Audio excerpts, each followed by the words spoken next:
continuidade à exposição de 1 Tessalonicenses. Vimos no capítulo 1 a consagração, no capítulo 2 e 3 a vindicação que Paulo faz em defesa do ministério, pedindo a justiça divina a julgar ações humanas contrárias. Entramos no capítulo 4 e do versículo 1 ao 12 o tema é exortação. Vimos o andar em santidade, do versículo 1 ao 8. Vimos o andar em amor, o versículo 9 e 10, no domingo. E hoje nós vamos ver o andar em dignidade, versículos 11 e 12. Versículo 11, Claudinho, por favor. Capítulo 4, versículo 11.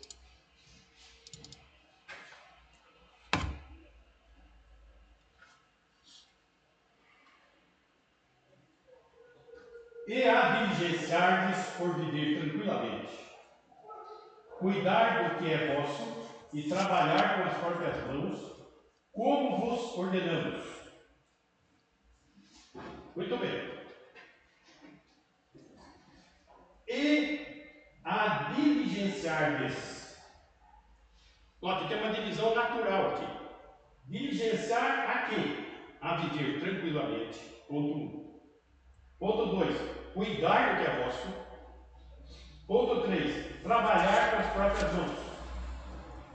Tudo isso apontando para como vos ordenamos. Então a exortação aqui não é uma exortação de um conselho. É a exortação de uma ordem. Uma ordem a ser seguida. Como vos ordenamos. Vos diligenciar-vos. Primeiro nós temos que compreender o que é ser diligente. Diligente é uma virtude que compreende que a sua atividade está sob sua responsabilidade.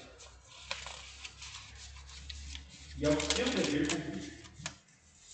Então a diligência é um termo usado que está colocando uma responsabilidade sobre nós. E temos o dever de cumprir, porque é uma ordem. Muito bem. Para ser diligente, nós precisamos eliminar algumas coisas da nossa vida. As chamadas distrações.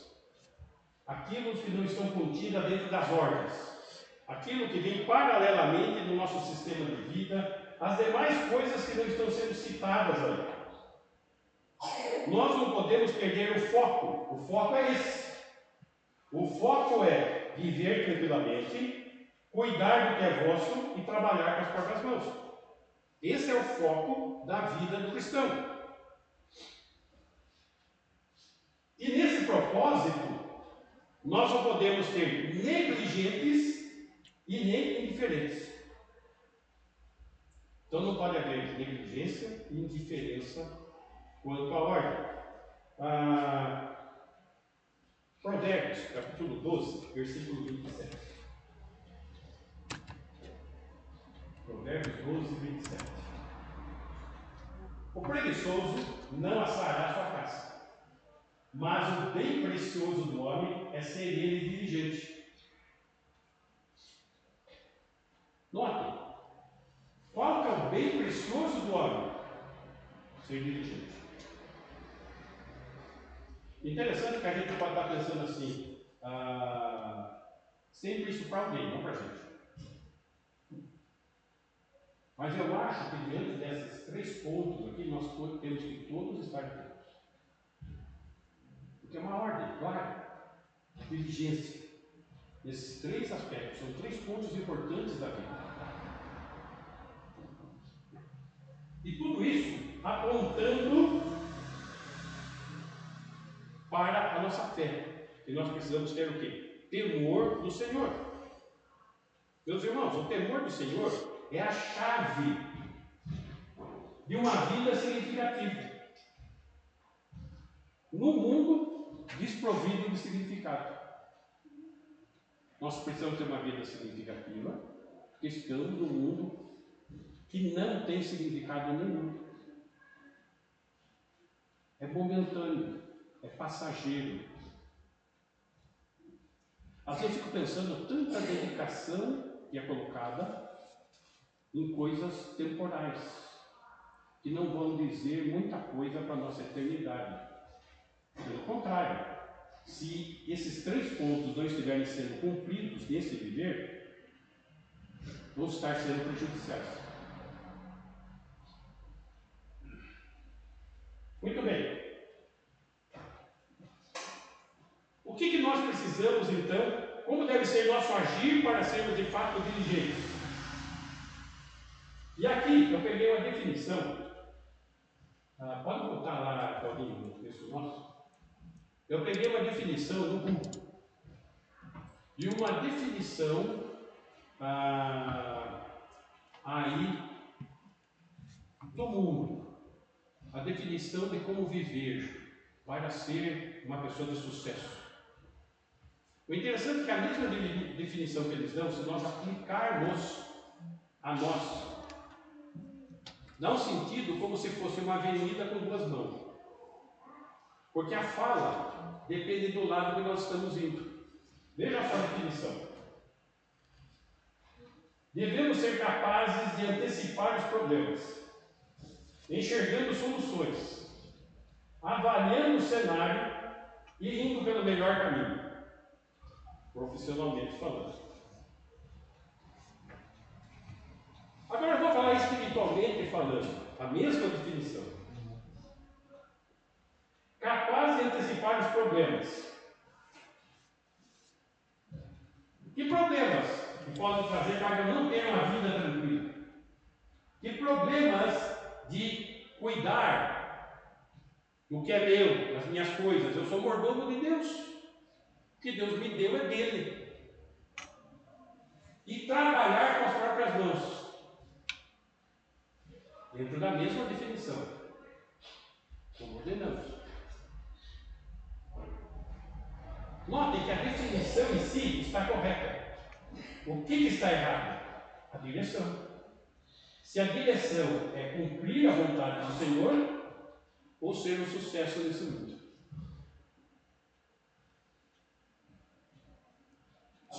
E esse pensamento positivista, humanista, tem adentrado as igrejas. Mas adentrado as igrejas para a prosperidade. Quando eu estava procurando alguns pontos para ser trabalhados, coisas assim profissionais, fiz contato com um pastor. Ele era professor universitário e pastor. Eu cheguei lá para conversar com ele sobre negócios. Ele já jogou um livro em cima da mesa assim. Teologia da prosperidade. Esse é o caminho. Precisamos buscar o sucesso. Ele não sabia que o assunto com ele terminou ali. Terminou ali. Pensamento positivista. Sucesso material, financeiro. Mas isso daqui é o que nós devemos ser. Quando eu estava em Atibaia, na congregacional, o pastor Carlos fez uma série de sermões de vida simples. Viver tranquilamente. E essa é a questão. Nós temos que estar atentos à direção que estamos tomando. 1 Coríntios, capítulo 15, versículo 19.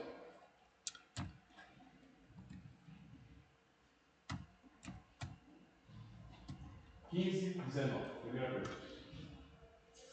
Isso conhecido. Mas olha o foco nessa perspectiva. Oi?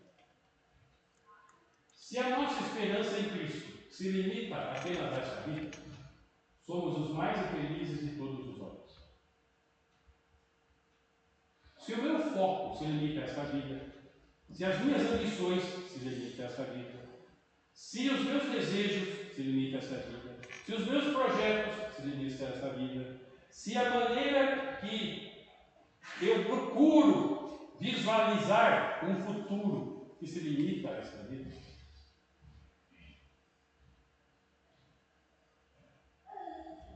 somos os mais infelizes. Principalmente nós que conhecemos o Senhor Jesus.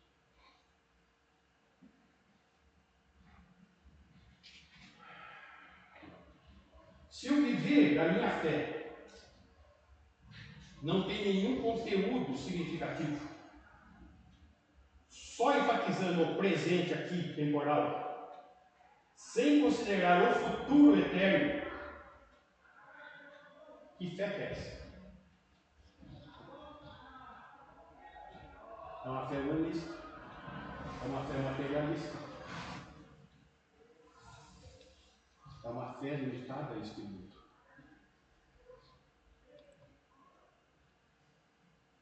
Note que nós precisamos trabalhar as nossas mentes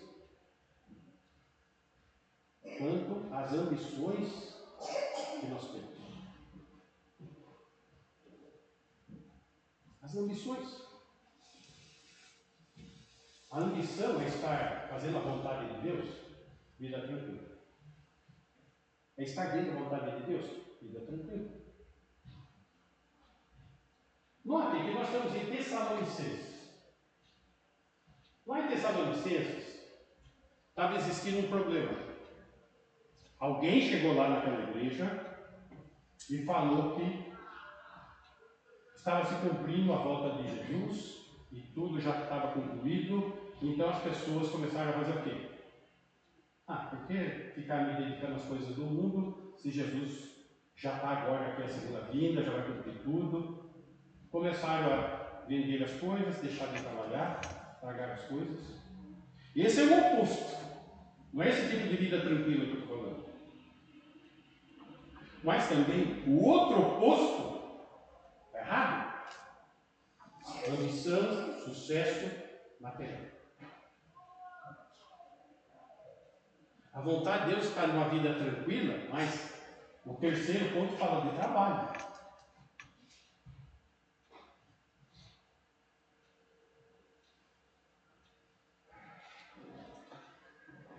Viver tranquilamente. Viver tranquilamente é procurar não ser o centro das atenções.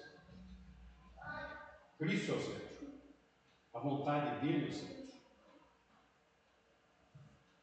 Mas contentar-se em ser pequeno, desconhecido por muitos. Puxa, contentar-me com isso. Lá fora, o que se fala, o que se prega é para ser sucesso. Mas só que vida tranquila fala, seja pequeno, seja pascalone.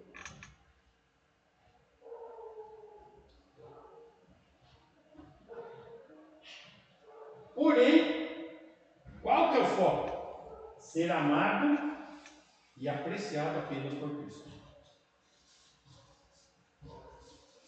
Isso é vida tranquila. Se a nossa... Volta no texto lá, Tessalonicenses. 4.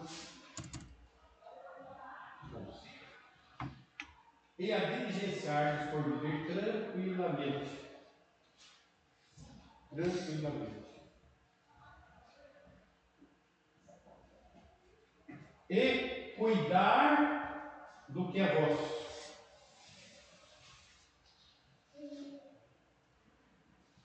Não se intrometer em assuntos alheios e ser zeloso naquilo que Deus te deu. Eu não sei se vocês já perceberam que tem crente com mania de justiceiro. Se mete em tudo. Se mete, essa rua não sei o que. Não dá. Porque as crianças falam, não. Espera um pouco. O mundo jaz no maligno, esse problema vai ter sempre. E se você ficar correndo atrás das questões alheias. Jesus correu atrás das questões alheias, meus irmãos. Ele montou hospital. Ele montou creche. Ele montou escola. Montou ou não montou? Mas ele socorreu pessoa com fome? Socorreu. Ele curou doente? Curou. Mas ele não se preocupou com as questões alheias. O que ele falou para Judas? Nesse mundo, pobres sempre vão existir. Baixa a bola, calma. Não estou dizendo que é para a gente ignorar as coisas. Jesus não ignorou aquilo que os olhos dele contemplaram, as necessidades que ele pôde socorrer. Mas ele não ficou buscando, deixando o ministério de lado para suprir no lugar do ministério atividades seculares.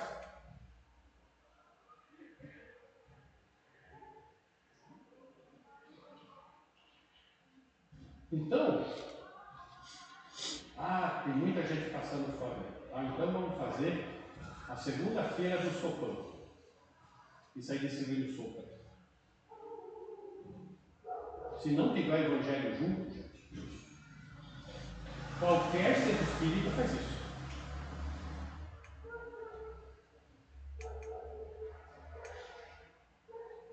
Tem que existir a questão prioritária. Jesus.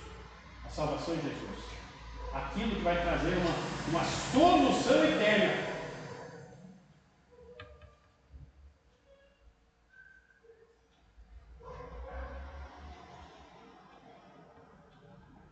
Eu sei que o crente anseia por justiça. Isso é bom.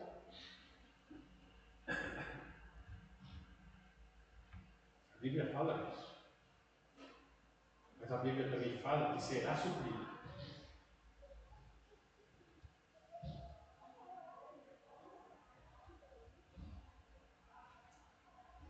Precisamos nos concentrar naquilo que é prioritário. São 3 ordens: vida tranquila, cuidar do que é vosso e trabalhar com as próprias mãos. São 3 ordens claras. É uma exortação para a igreja: santidade, amor, dignidade.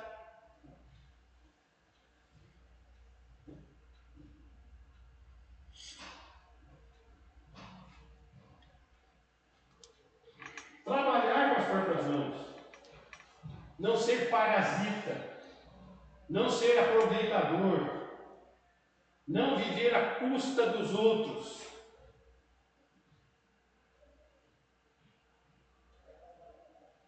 Interessante isso.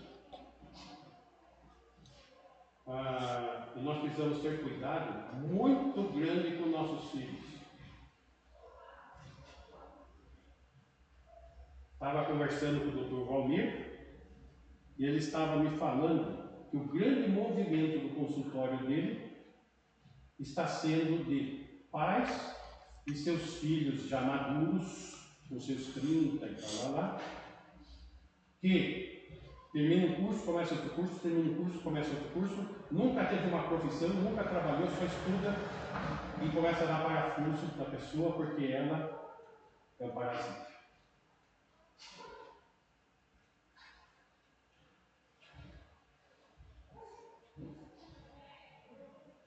E vai parar no consultório psiquiátrico.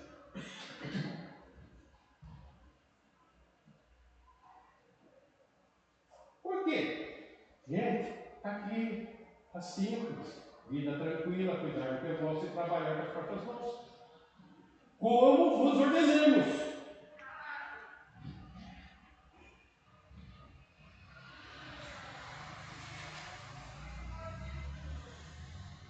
Meus irmãos, a questão é a seguinte: o temor do Senhor é a chave. É a vida significativa no mundo desprovido de significado. Vamos ver isso aqui. Eclesiastes capítulo 1, versículo 3.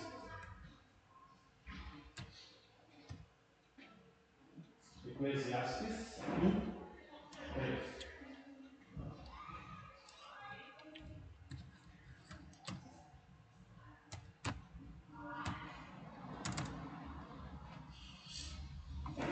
Que proveito tem o homem de todo o seu trabalho com que se afadiga debaixo do sol?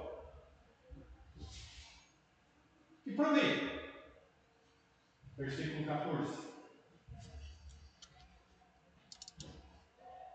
Atentei para todas as obras que se fazem debaixo do sol, e eis que tudo era vaidade e correr atrás dele.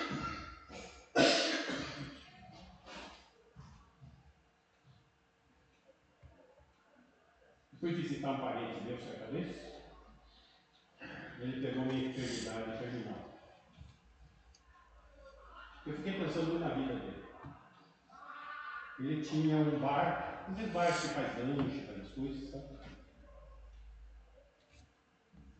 E aquele homem viveu uma vida trabalhando no bar. Quando ficou mais idoso, ficou doente, morreu. A vida que ele conheceu foi trabalhar no bar.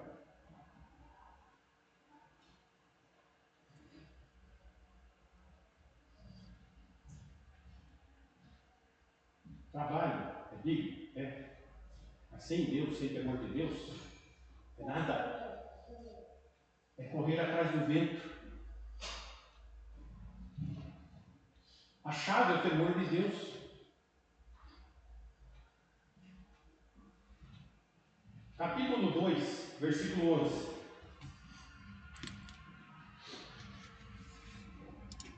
2:11. Considerei todas as obras que fizeram as minhas mãos, como também o trabalho que eu, com fadigas, havia feito. E eis que tudo era vaidade e correr atrás do vento, e nenhum proveito havia debaixo do sol.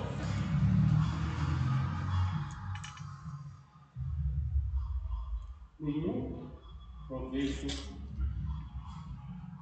havia debaixo do sol.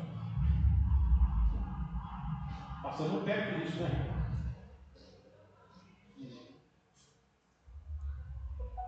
O negócio começou a crescer, começou a tal. Não deu certo, mas se tivesse dado certo, a gente estava nessa vida.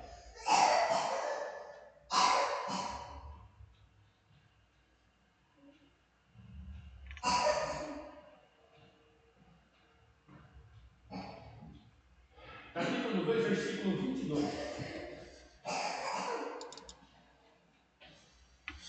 Pois que tem o homem de todo o seu trabalho e da fadiga do seu coração, em que ele anda trabalhando debaixo do sol?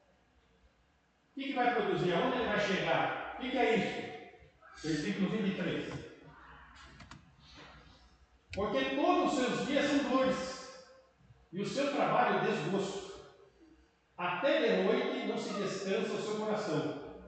Também isto é vaidade.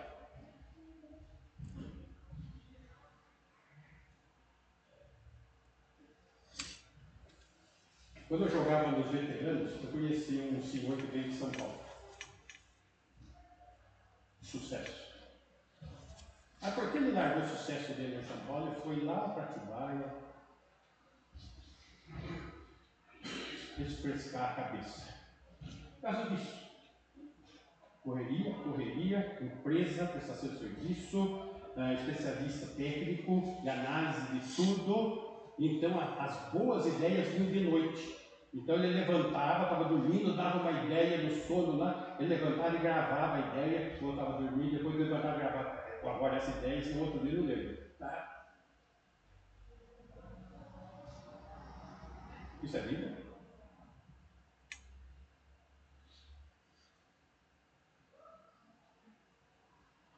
Temos que estar atentos ao andar em dignidade. Não é desse jeito. Puxa, mas eu estou falando tudo o contrário do que está ensinando lá fora. Eu não, a Bíblia.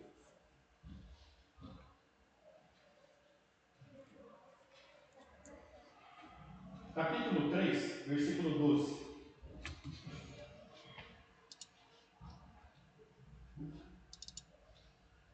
Sei que nada há melhor para o homem do que regozijar-se e levar a vida regalada. Verdade. Contar com os amigos, com os irmãos, participar do culto, fazer um junta-panela, ver, olha, que legal. Está muito bom, não está errado não. 13. E também que é dom de Deus que possa o homem comer, beber e desfrutar o bem de todo o seu trabalho.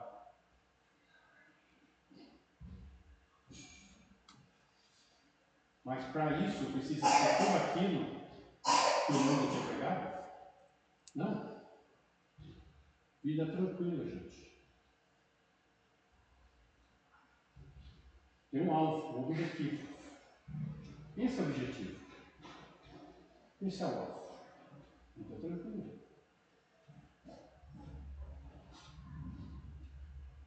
14. Sei que tudo quanto Deus faz durará eternamente.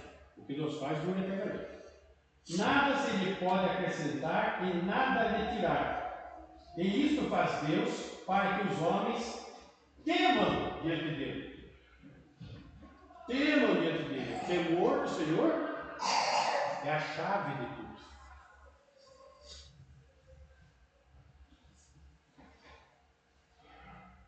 Não podemos perder o foco. Entenda as suas ambições e seja proativo. O que é ser proativo? É analisar as coisas antes de acontecer. Seja proativo na sua vida espiritual. Analisa como você está vivendo e evita os problemas lá na frente. Mantenha o foco. Entenda as ambições que você tem. As ambições que você tem que ser as ambições de Deus. E as ambições de Deus são o quê? Vida tranquila. Qual é o segundo item? Cuidar do que é vosso e trabalhar com as próprias mãos. Esse é o foco do crente. O foco do crente é esse.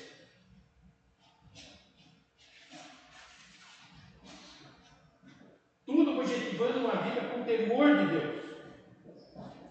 Voltando lá, Tessalonicenses 4:12 agora.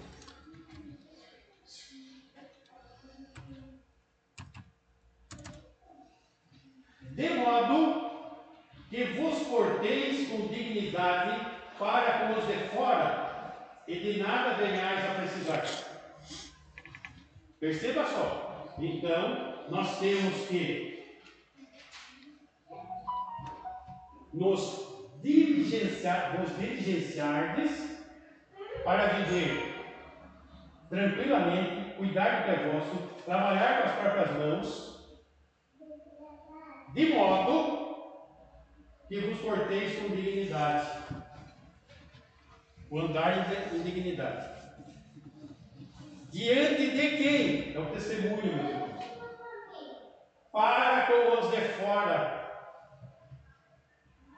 Os incrédulos.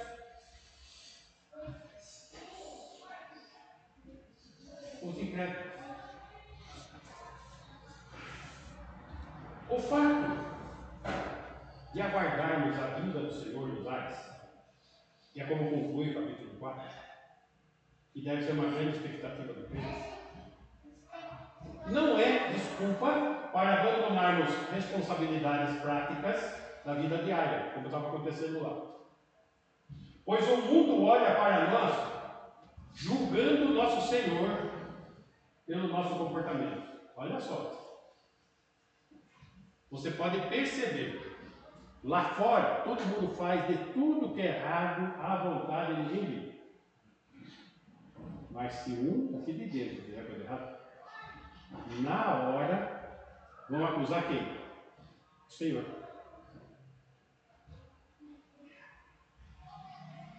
Não vão acusar o Senhor. É isso que o cristianismo.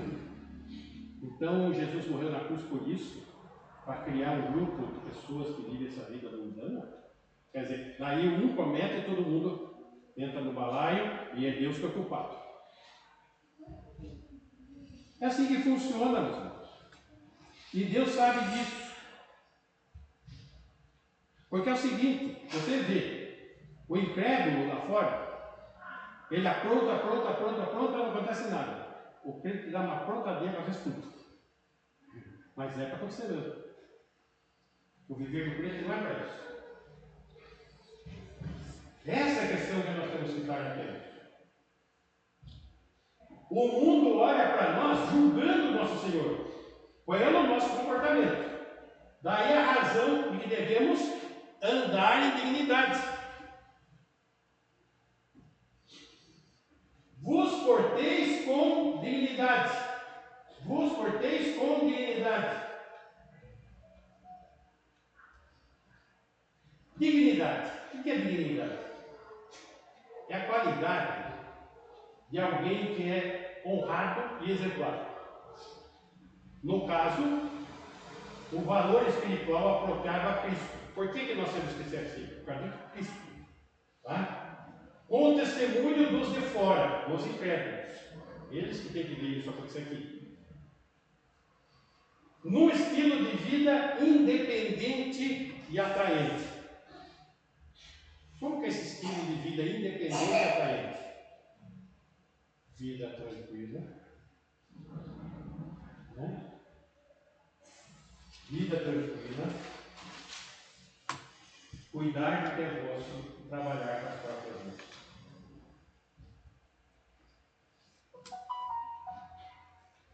Colossenses, capítulo 4, versículo 5.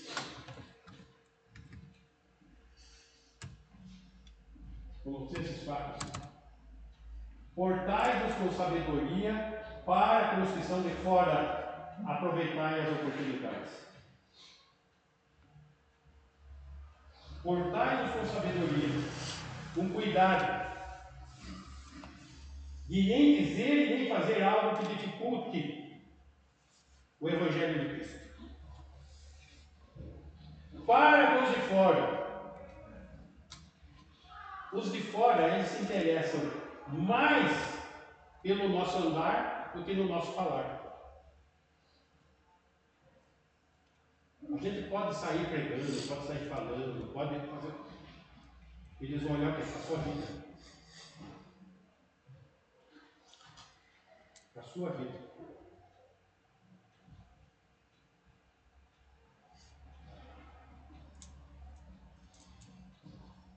Efésios, capítulo 4, versículo 1.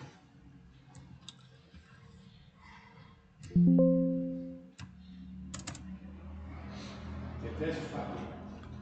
Rogo-vos, pois, eu, o prisioneiro do Senhor, que andeis de modo digno da vocação que foste chamados. Andar de modo digno da vocação que foste chamados. Você é de Jesus? Você crê em Jesus? Você tem compromisso com Ele? As prioridades da sua vida são as prioridades dele? É isso. Por quê? Capítulo 2, versículo 5. Efésios. E estando nós mortos em nossos delitos, nos deu vida juntamente com Cristo, pela graça sois salvos. Por quê? Porque um dia Ele nos deu vida. Versículo 6. E juntamente com Ele, com Cristo, nos ressuscitou e nos fez assentar nos lugares celestiais em Cristo Jesus. Já estamos assentados nos lugares celestiais em Cristo Jesus. Por isso aqui devemos ter um andar em dignidade. Capítulo 6, versículo 10.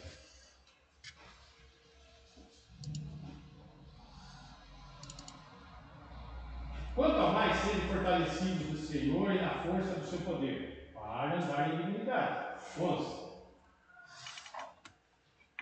Revestimos de toda a armadura de Deus para poder ficar firmes contra as ciladas do diabo.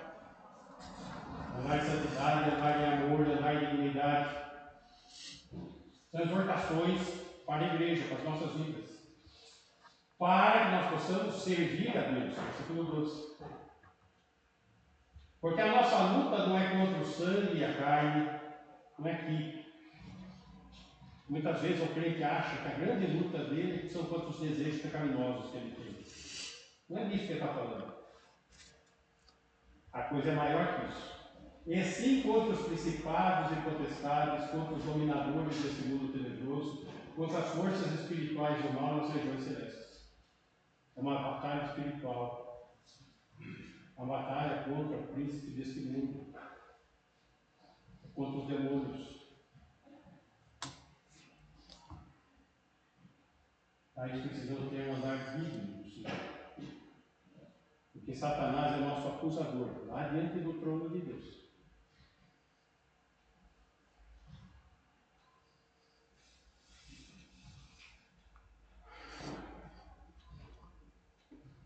Então, diante disso, quando os incrédulos virem Cristo engrandecido no andar de dignidade que nós devemos ter, eles vão ter dois tipos de reação. Eles vão expressar ou sua oposição invejosa, ou o desejo de ter uma vida semelhante. Essa situação vai ficar diante deles. De qualquer modo, seja uma coisa, seja outra, Deus é glorificado. Deus é glorificado. Através do nosso viver. Só que para isso existe essa sequência a ser seguida. Volta só a última leitura do texto lá, primeira Tessalonicenses 4:11. Essa é a exortação, Senhor. A diligenciar-vos por viver tranquilamente, cuidar do que é vosso, e trabalhar com as próprias mãos, como vos ordenamos. 12. De modo que vos porteis com dignidade para por de fora, e de nada venhais a precisar. Basta ter no Senhor cumprir as suas ordens. É simples assim.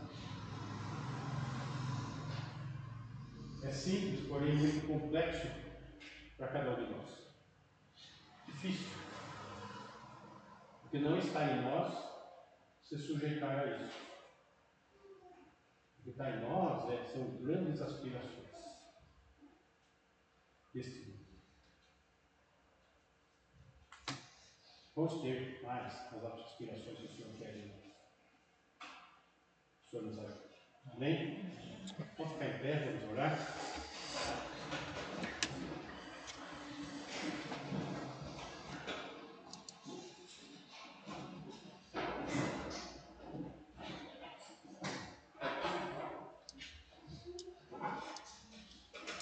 Cris, pode fazer essa oração?